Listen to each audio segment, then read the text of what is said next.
মক্কায় শুরু হয়েছে পবিত্র কোরআন বিষয়ক আন্তর্জাতিক প্রতিযোগিতার 46তম আসর। এবার ইতিহাসের সর্বোচ্চ 133টি দেশ থেকে 334 জন পুরুষ ও নারী প্রতিযোগী অংশ নিয়েছেন, যা এ প্রতিযোগিতার নতুন রেকর্ড।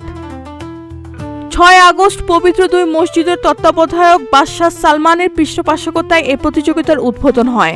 সৌদির বার্তা সংস্থা SPA জানিয়েছে, প্রতিযোগিতায় পবিত্র কোরআন হিফজ, তেলাওয়াত ও তাফসীর এই 5টি বিভাগের প্রতিযোগীরা অংশ নিচ্ছেন।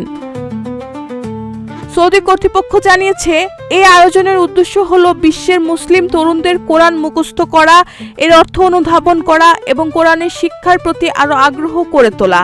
একই সঙ্গে কোরআনের হাফেজদের সম্মান জানানো এবং কোরআনের খেদমতে সৌদি আরবের ভূমিকা তুলে ধরাও এই আয়োজনের অন্যতম লক্ষ্য।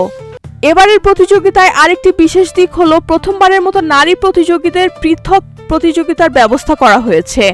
নারীদের প্রতিযোগিতা অনুষ্ঠিত হবে মক্কার হিলটন হোটেল অ্যান্ড কনভেনশন সেন্টারে, আর পুরুষদের সমাপনী অনুষ্ঠান হবে পবিত্র গ্র্যান্ড মসজিদে। এবারের আন্তর্জাতিক এই প্রতিযোগিতার মোট পুরস্কার মূল্য 1,02,60,000 সৌদি রিয়াল, যা প্রতিযোগিতার ইতিহাসে সর্বোচ্চ। বিশ্বের বিভিন্ন দেশের কোরআনের হাফেজদের অংশগ্রহণের এই আয়োজন মুসলিম বিশ্বের অন্যতম মর্যাদাপূর্ণ ধর্মীয় প্রতিযোগিতা হিসেবে বিবেচিত হচ্ছে।